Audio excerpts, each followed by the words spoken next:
السلام علیکم. د پختون ټي وي مینوالو په ټوله دنیا کې د کورونا وایرسو ذکر روان دی. بهتره خبره ده چې په عالمي نړۍ په دغه جنگ کې د کورونا خلاف چې کوم جنگ روان دی چې موږ پښتون قوم خپل جاهلیت نه کار ونخلو پرېږدو. زه دغه ته جاهلیت ویم چې ټوله دنیا د کم حفاظتي اقدامات خپلوي، لکه ماسک شو، ګلبزونه شول، دستانې شول، په هجوم کې ګرځېدل شول چې موږ هم په مغه لر باندې لوړ شو. ماسکونه واچو. موږ زیاتره ملګري دا وي چېرې موږ داسې یو بهادر مسلمان مې ځانه جوړ کړي وي، حالانکې جومات لا نه درومو، خو دوا دغې خبرې کوو چې موږ مضبوط مسلمان یو، مسلمان ته نه لګېږي.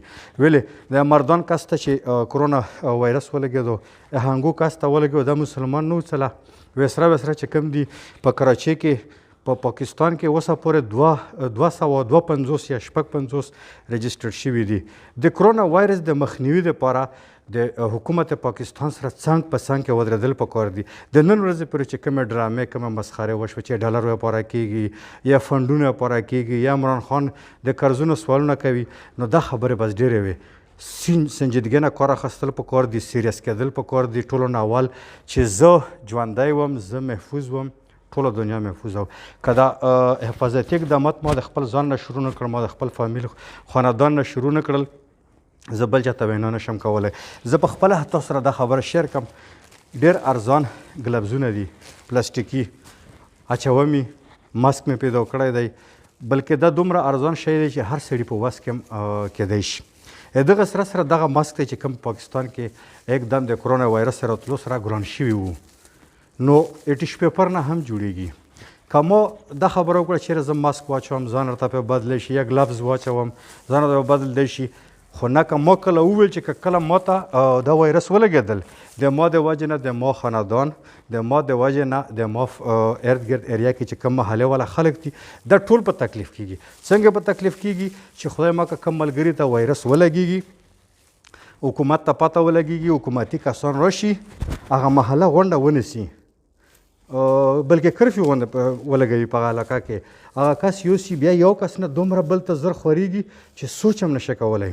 د موږ نه چاینا ډیولپ دی، د موږ نه امریکا ډیولپ دی، ایران نه په ترقۍ کې دی، وسره ایټلی چې کوم ډیولپ ملک دی، دنیا یې تباه کړه. خو موږ پښتانه اوس هم مسخرې کوو، خنداګانې کوو، په بازارونو کې ګرځو، هجوم هم جوړ کړی وي، په ودونو کې موسیقي پروګرامونو کې ناست وو. دا بهادري نه ده، دا تکړهتوب نه. پښتانه اوچت شو، راویښ شو چې نن ته خپل نسل بچ نه کې، تیوریس هم په تباهۍ باندې روان یې، په دهشتګردۍ کې ته تباه یې، په بله وبا کې ته تباه یې. ولې چې پښتون سره سوچ نشته چې دنیا په څه کې لګیا او زه په څه کې لګیم. ځان هم هغه پورې بهادر جوړ کړي چې کومه پورې د ټوپک په اوږه باندې موږ پروت وي چې جنګیالي یو، توریالي یو، بریالي یو، غرق او تباهۍ طرف ته روان وو. اوس په کورونا وایرسو کې زه خپل پښتانه وروڼه وینم چې مسخرې شروع کړي دي، خنداګانې شروع کړي دي، فیسبوک ته، ټویټر ته، ټیک ټاک باندې یا په یوټیوب باندې. نه نه نه، اول ځان محفوظ کا، بیا چې کله د دغه قهر وفات نه لږې ورځې وي، زیات نظر دغه وفات یې په دنیا کې الله د موږ ټول بچ وساتي. 15 ورځې، 25 ورځې، میاشت، بیا و انشاءالله که خیر په دا باندې قابو موندلی شي، خپل نسل تباهۍ طرف ته نه بوتل پکار. په ننني پروګرام کې تاسو وګورئ تورخم پوله تړل شوې ده، د پاکستان نورې چې کومې پولې دي هغه تړل شوي دي، حفاظتي اقدامات روان دي. خو دا یو خبره یاد لرو چې په پاکستان کې ګوره د اوسه پوره څه مؤثر علاج نشته. که تاسو دا خیال وي چې موږ وایرس سرته ولګېږي، اسپتال له هم یوسي، په اسپتال کې موږ ته انجکشن یا ویکسین میلاو شي، نه نه نه نه، ډېر په مشکله باندې موږ غریب ملک دی، د موږ بې وسه ملک دی. لاندې ته ویم چې وایرس کم مریض ته ولګېږي، ډېر په مشکله باندې بچېږي چې الله یې بچوي. حالانکې د بچېدو شی ځکه نه دی دا چې موږ سره حفاظتي اقدامات نشته، په اسپتال کې موږ سره علاجونه نشته، موږ نن هم په سوالونو کې لګیا یو. نو موږ د خپل غریب ولس علاج څنګه وکړو؟ په جمرود به خیبر په مقام باندې ډي سي خیبر چې کوم ګلبزونه تقسیم کړل، ماسکونه یې تقسیم کړ، صابونونه یې تقسیم کړ.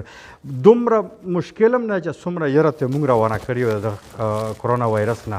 صرف احتیاط پکار دی، ماسک، ګلبزونه، لاسونه وینځل، بار بار دا خو څه مشکل کار نه. الحمدلله موږ مسلمان یو، موږ پښتانه یو، 15 وخته لمونځ اودس کوو، لاسونه وار څه وینځو، خو صرف سیریس اخیستل پکار دی. ګرمې اوبه غړغړې پې کول وسره وسره چې کوم دي ماشومانو او د بوډاګانو ډېر خیال ساتل پکار دي. د ننني پروګرام مقصد موږ دا و چې موږ په سنجیدګۍ سره دا شی ونخلو نو د موږ د پښتنو نسل کشي روانه ده.